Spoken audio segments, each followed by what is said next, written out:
Olá, bem-vindo a mais um episódio do Pode Contar Mais Café, o podcast da Triotécnica.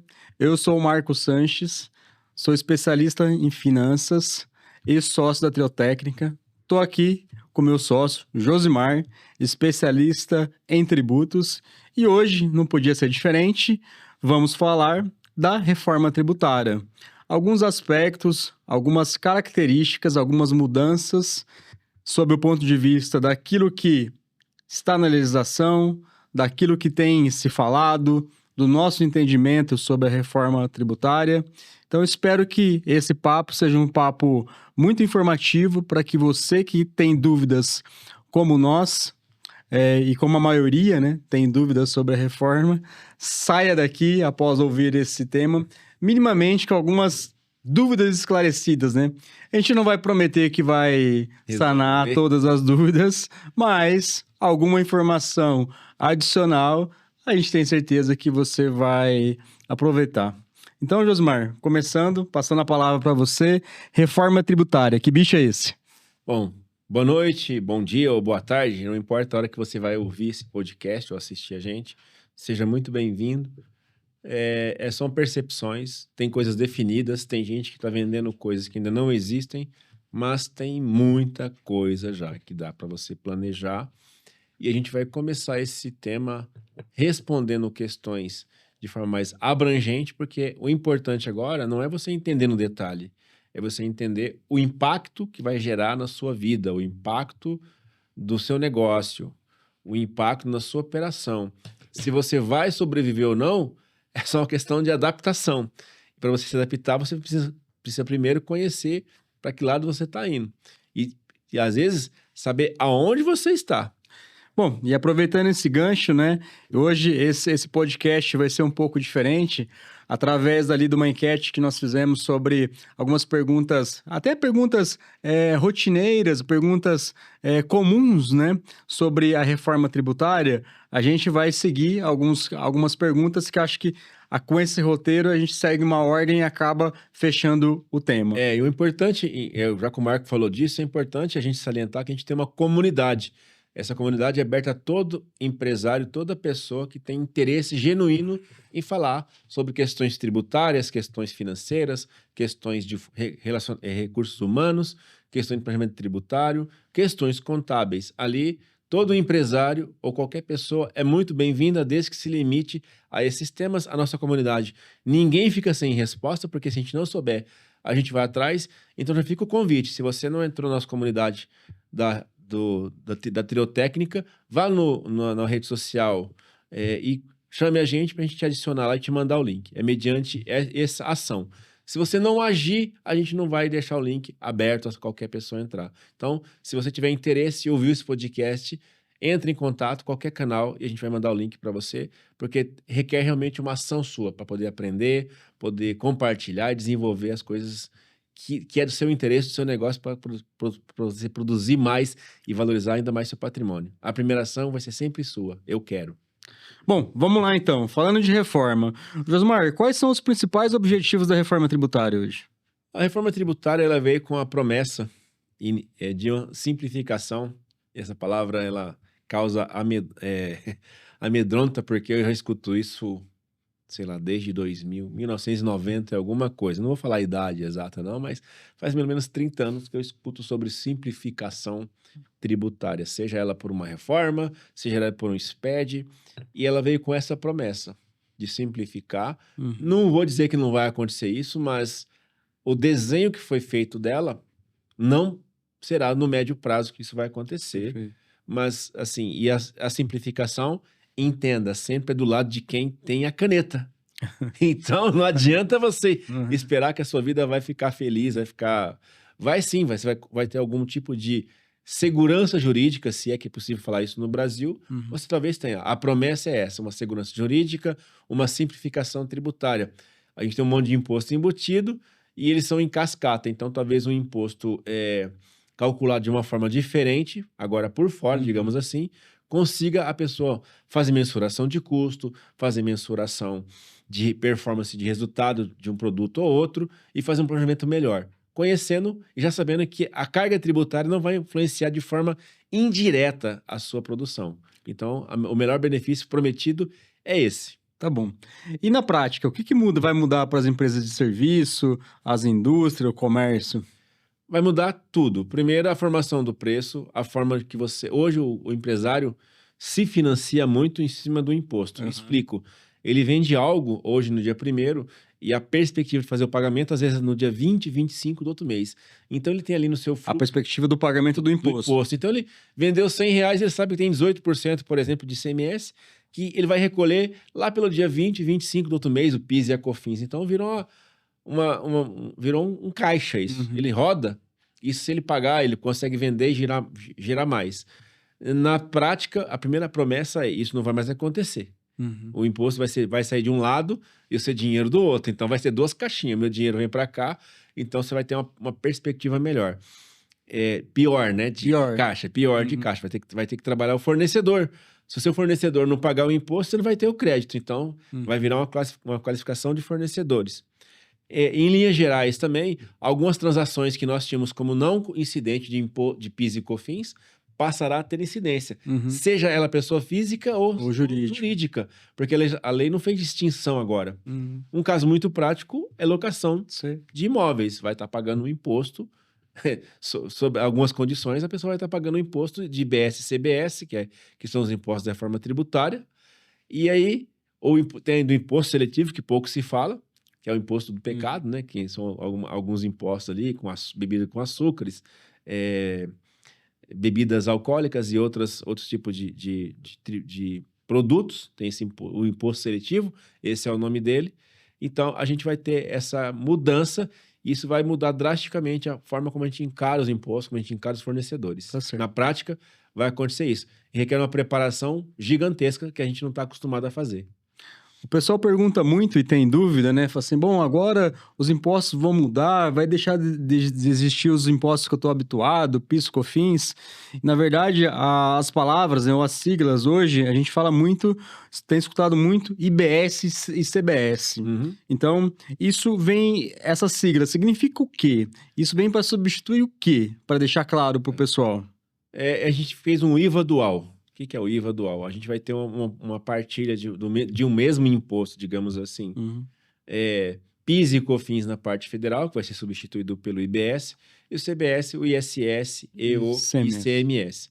Significa que, como ele é um imposto único, atividades que anteriormente não tinha previsão de imposto, como, por exemplo, locação, se a gente for olhar pela substituição do ICMS pelo ISS, e locação não pagava esses impostos, vai estar pagando agora. Uhum. Então, a gente vai ter uma carga tributária maior. Então, resumindo a sua pergunta, são impostos que têm uma previsão de sumir a partir de 2027 o PIS e a COFINS com o IBS, e a partir de 2028 o ICMS e o ISS de forma gradual, com alíquotas que não tem definição exata ainda. Né? A gente não tem essa definição de quantos por cento vai ser ISS, quanto vai para o município.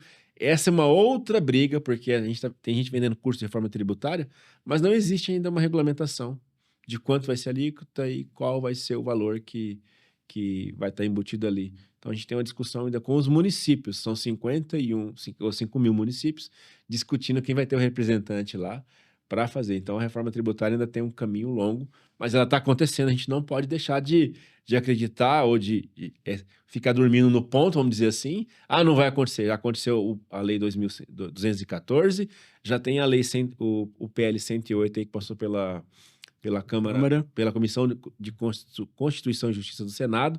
Então, assim, no Brasil, as coisas parecem que não vão, mas quando é para aumentar a carga tributária, e uma das coisas que vai acontecer é isso, talvez a gente consiga em alguns setores diminuir, outros não. A performance do tributo agora vai ser individual. Cada empresa vai ter que gerir o seu resultado. Então, a gente não vai ter ainda inicialmente, o setor tal paga tanto, porque vai muito da qualificação de que cada empresa vai fazer do seu fornecedor.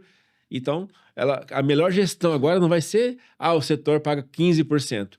Pô, eu vou ter que saber qual é a minha gestão mesmo para poder saber minha efetiva carga tributária. E aí tem a ver com a qualificação do fornecedor. Com a qualificação do fornecedor. Porque a alíquota, em que pese haja um aumento da alíquota, mas os créditos se tornarão abrangentes. Exato. Então, de maneira que você precisa realmente qualificar, ou, melhor dizendo, fazer uma gestão melhor do seu fornecedor para que você consiga tomar o máximo de crédito. Pode contar mais café. Isso significa que, em você tomando um crédito dos seus fornecedores maior, conseguindo tomar um crédito maior, na outra ponta, a sua carga tributária cai. Então, por isso que o ponto importante é realmente olhar para dentro da sua cadeia de fornecimento e qualificar o seu fornecedor, né? Que isso vai ter um impacto direto. A próxima pergunta que eu ia fazer, na verdade, não sei nem se é uma pergunta, talvez já é uma afirmação, né?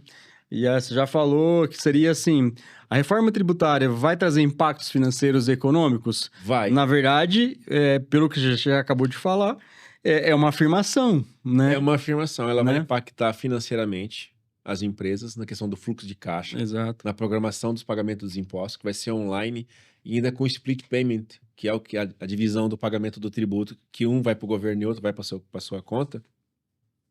Vai demandar qualificação de fornecedores, ou seja, então a economia que você vai ter no tributo vai influenciar no quanto o seu fornecedor, o seu contratante, o seu fornecedor de serviço ou de produto vai pagar aquele imposto. Então, você só vai ter o crédito agora se o fornecedor pagar. Uhum. Se não houver o pagamento, Sim. você não vai ter o crédito. Então, como que isso vai funcionar?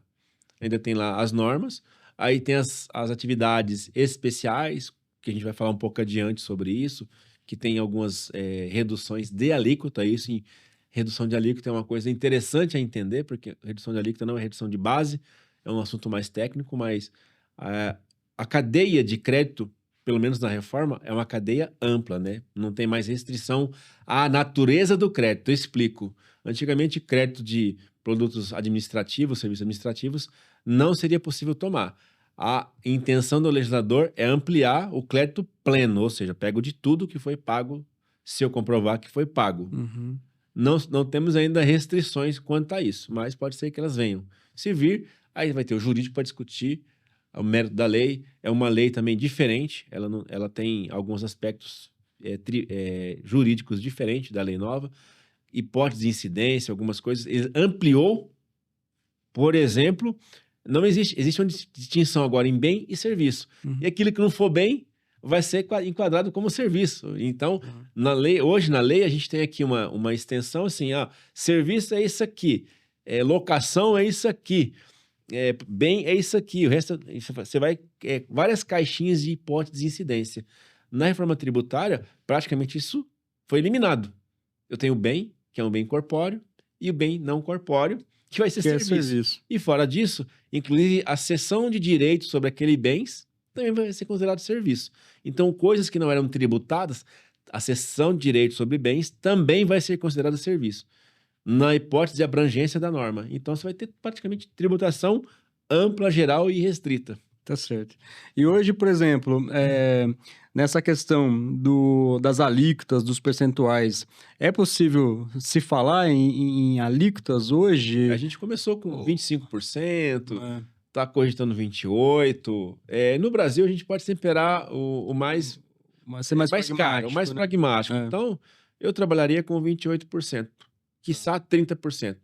Mas às vezes a gente não tem a fragmentação disso. Mas quando você fala de 28% a 30%, isso seria sem considerar ainda os créditos.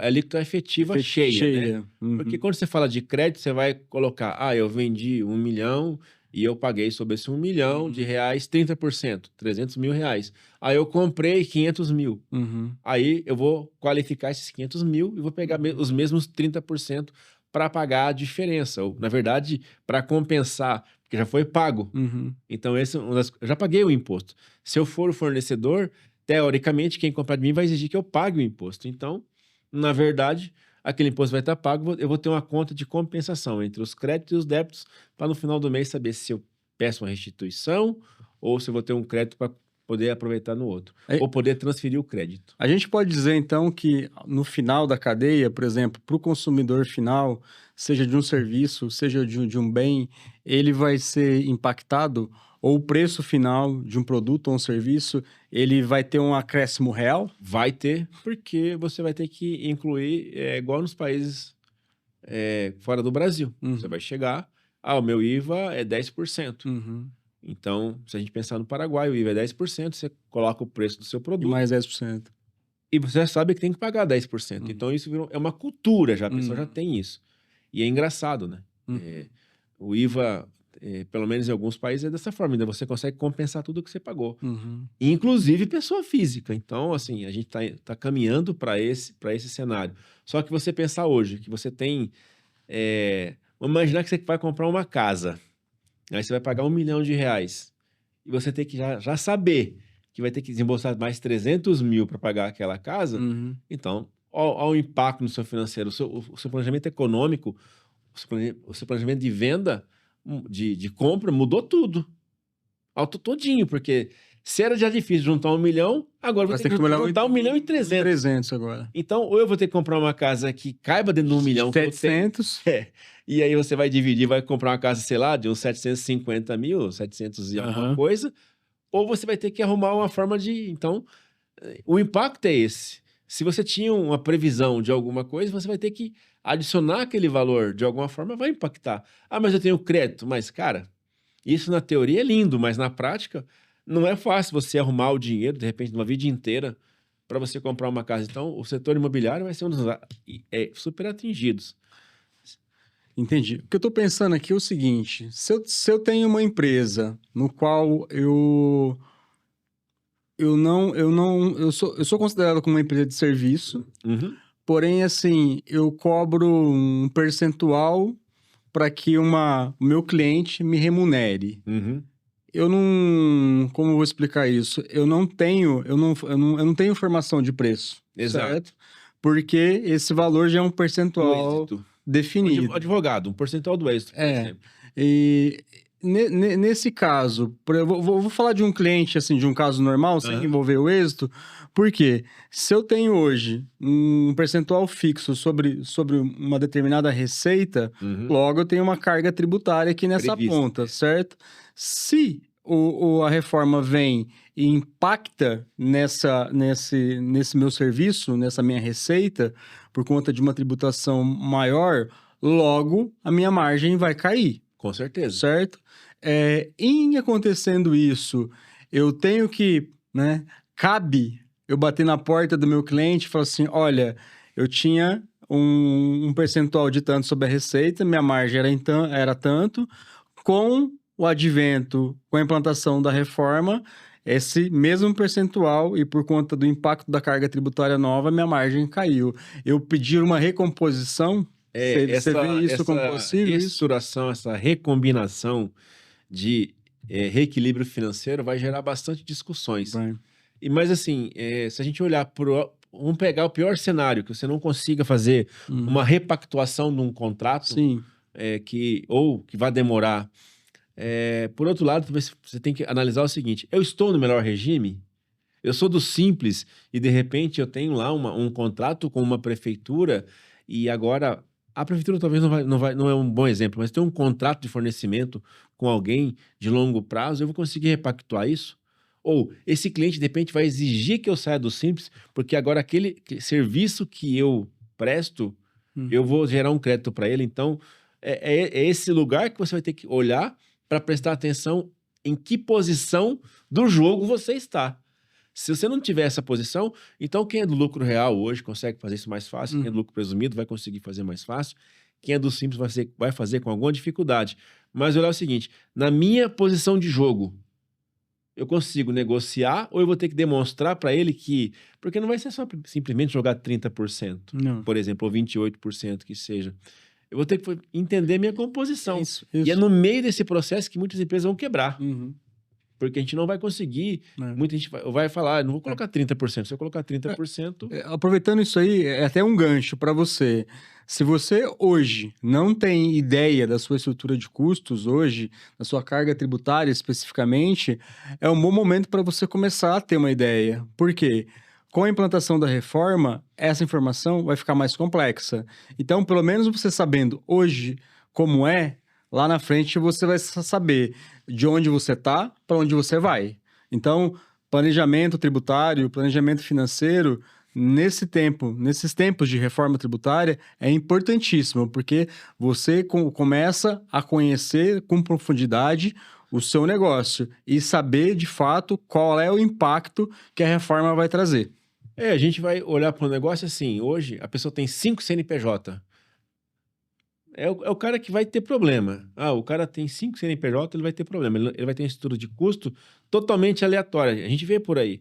A pessoa tem os 5 CNPJs, cada um ele gerencia de um jeito, o dinheiro sai para lá e sai para cá, e aí ele não tem a gestão do crédito dele. Cara, agora vai ter que gerenciar na ponta do lápis, ele vai saber na DRE, ele não consegue nem consolidar uma DRE, porque ele joga todo o prejuízo ou a operação em uma empresa, e aí traz para outro lugar uma operação que talvez tenha meia dúzia de lançamentos ali para ele poder ter um lucro maior. A gente sabe que tem gente que faz isso.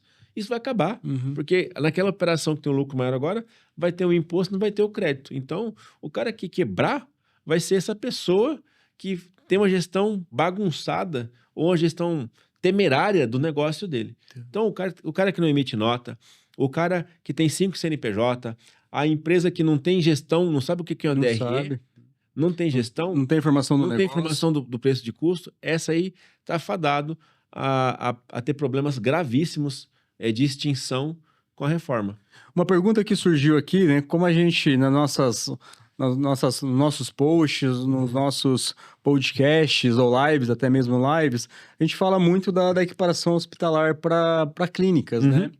E aí, uma das perguntas que veio especificamente aqui foi o seguinte: qual que é o impacto da reforma, e se é que vai ter algum impacto, no setor da saúde, especificamente para clínicas médicas? Então, o setor da saúde está lá no artigo 130 ou 136, não lembro agora, acho que é 130, é ali perto de 130, falando que vai ter uma redução na alíquota, isso é importante, de 60%.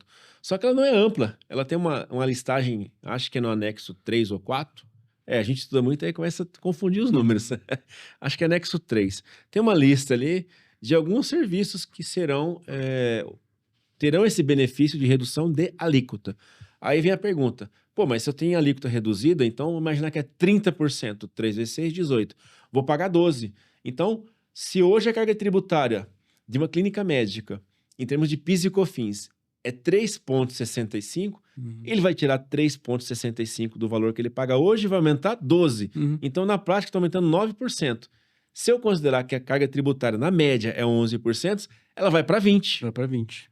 Sem considerar os créditos, que aí os créditos era outra discussão. São variáveis. São variáveis, mas vamos imaginar que eu consiga pegar os créditos. Quais créditos serão possíveis na atividade médica?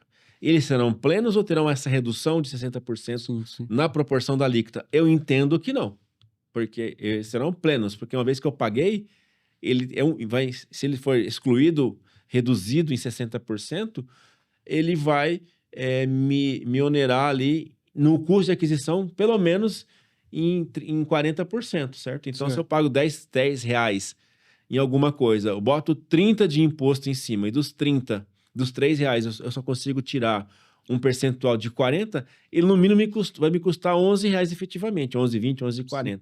Então, numa matemática meio maluca, não convém entender, mas vai haver aumento do custo do insumo, se eu tiver essa redução. O que vai acontecer? Eu entendo que vai poder pegar o crédito pleno, porque é a norma geral. Mas aí tem a questão jurídica, entendimento. E outra coisa, a Receita Federal colocou essa lista, ela não é uma lista exaustiva, ela é uma lista pequena, assim. E aí ela até, teoricamente, vai ser revista a cada 5 anos. 5 anos. A cada 5 anos. Bastante tempo. Bastante tempo. Então, a reforma tributária, o setor de saúde, e aí tem vários setores, tem médico, tem essa parte de saúde, tem plano de saúde, cada um tem suas regras, particularidades. Porque saúde é um bem essencial, né? É um direito do cidadão, do humano, então ele tem que ser favorecido. Mas não foi favorecido igual é hoje. Se a pessoa hoje tem alguma coisa para recuperar, para reaver, é melhor de repente passar o último ano pagando aí menos imposto para poder se planejar para o ano que vem, para 2027, né? Um outro ponto também que chama atenção, né? A gente fala bastante de recuperação tributária, né? O que muda a reforma, principalmente em relação ao aproveitamento de créditos? Ela tem uma previsão de que o crédito de alguns impostos poderão ser abatidos da própria IBS-CBS, mas não diz a forma. Não temos, assim, a experiência que eu tenho quando mudou alguns tributos é que houve uma vedação. E a gente tem um grande problema hoje, que não é muito para a parte de serviço, é o crédito escritural. O que é? O saldo do meu imposto de estoque, eu tenho um estoque muito relevante, eu giro muito aquele estoque, então eu tenho um crédito escritural. Esse crédito escritural ele vai ser restituído, ele vai ser compensado. São perguntas que devem ser respondidas um pouquinho mais para frente com a regulamentação. Mas, em linhas gerais, o crédito pleno ele vai ser distinto desse tipo de crédito. Então, hoje eu enxergo assim, se você for fazer o crédito pleno na reforma tributária, a gente vai conviver com 2 ambientes de apuração. Tirando o PIS e COFINS, que vai estar extinto, que aí vamos definir essa questão do crédito, durante um período a gente vai ter apurações, então o contador vai ter um trabalho extraordinário, extra, então vai ter que realmente aí... Inclusive vai ser uma coisa que vai aumentar, né? Porque a reforma tributária vai demandar mais do profissional. Eu fico pensando aqui o seguinte, né? Igual você falou anteriormente, se hoje o aproveitamento do crédito ele está condicionado se o meu cliente ou fornecedor faz o pagamento ou não do imposto. Ora, se de repente nessa cadeia algum desses clientes ou fornecedores acabar não efetuando um pagamento de alguma obrigação, a tomada do meu crédito ele fica prejudicada. Isso cabe, de novo, à gestão ali do seu cliente fornecedor. Sim, a gestão, a qualificação, o compliance, a própria Receita já tem soltado aí os índices de classificação, né, do contribuinte, A, B, C, Isso, exato. mediante a conformidade fiscal. Isso deve se intensificar. E a gente vê por aí, na mídia, que eles colocaram um sistema que supostamente é 150 vezes mais eficiente do que o PIX.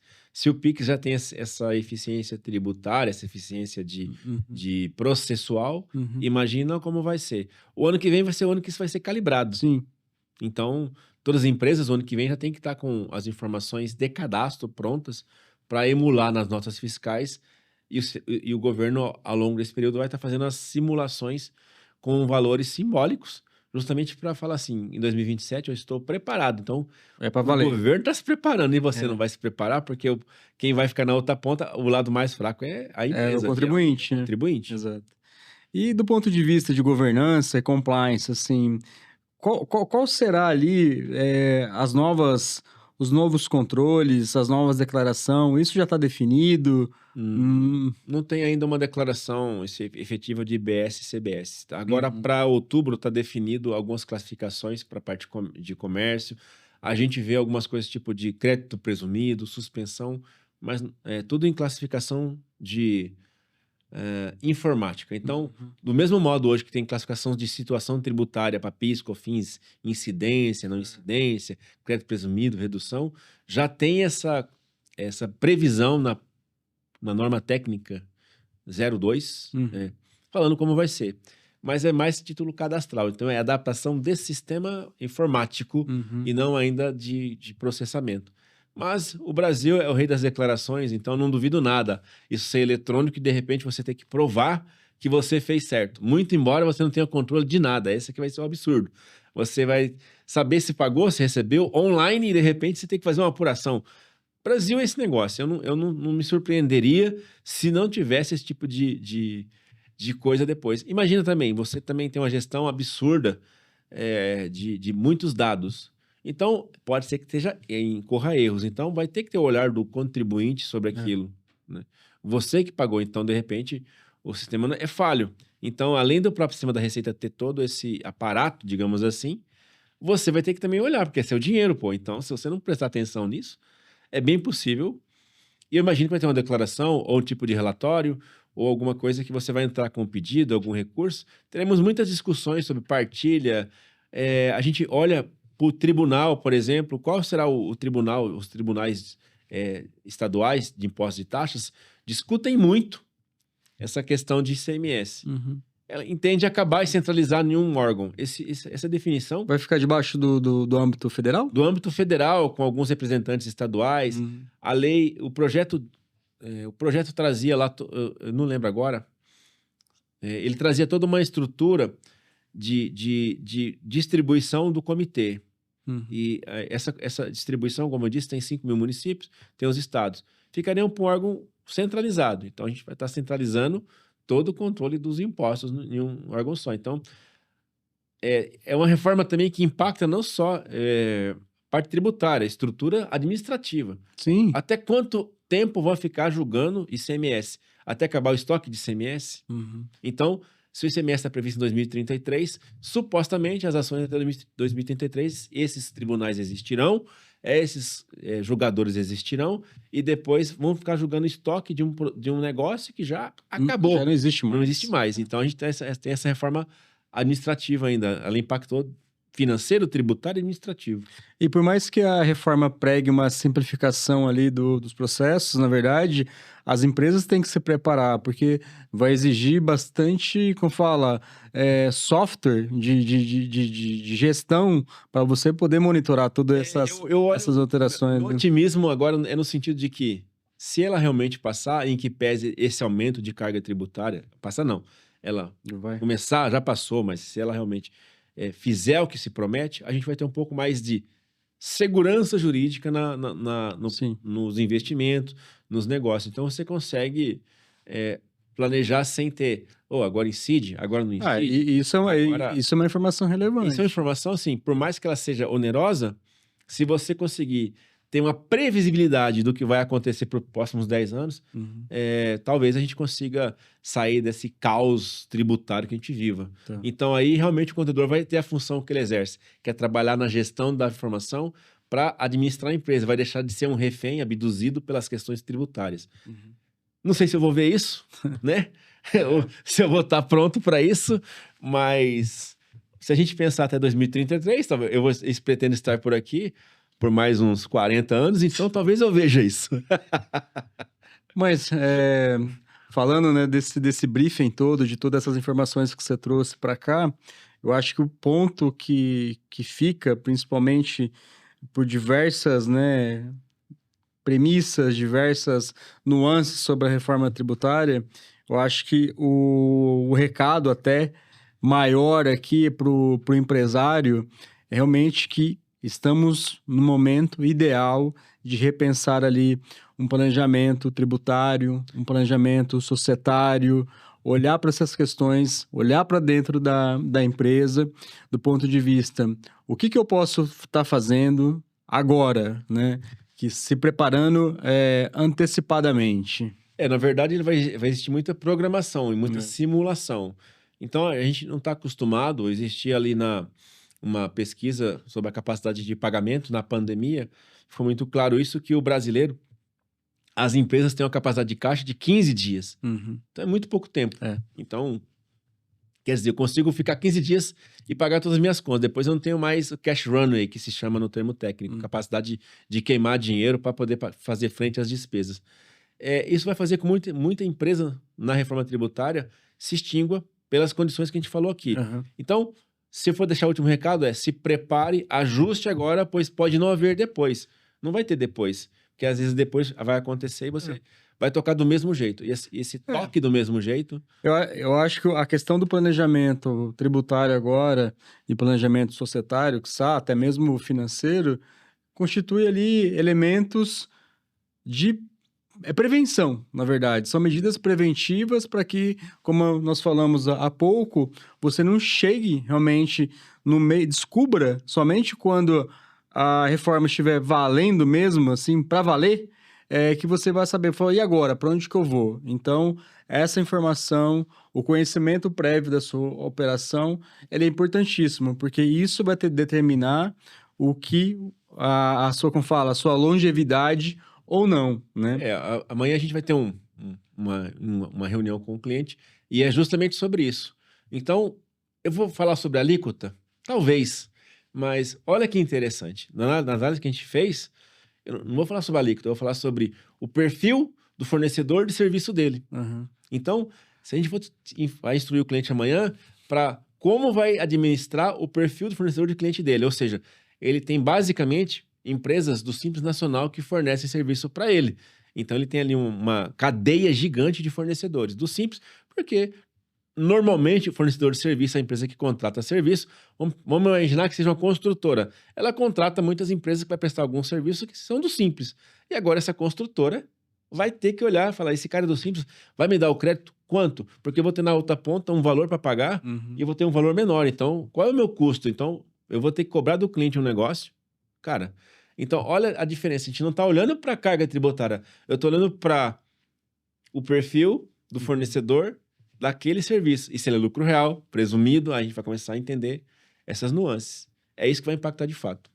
Bom, então, reforma tributária é um assunto extenso, daria para ficar aqui falando assim um tempão, mas isso a gente promete que vai trazer para vocês esse assunto em outros episódios. Não então, acabou? Isso aqui foi só um compilado geral para fazer uma introdução sobre a reforma tributária. Então, se você ainda tem dúvidas, direcione a sua dúvida específica para nós. Tem os nossos canais na rede social, tem o podcast no YouTube. Direcione, não fique com dúvida, porque aquilo que você tiver de dúvidas, a gente irá responder. Então, gostaria de agradecer aqui a presença de todos. Gostaria de agradecer ao Josimar aqui a nossa... sobre toda a explicação que ele nos trouxe e convidar vocês para seguir a Triotécnica nas redes sociais, no YouTube, acompanhar o nosso podcast e até a próxima. Até uma próxima, nos siga nas redes sociais. Um abraço.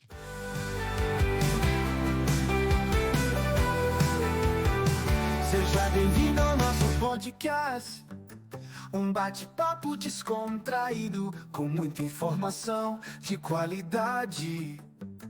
Esse é nosso podcast, Pode Contar Mais Café.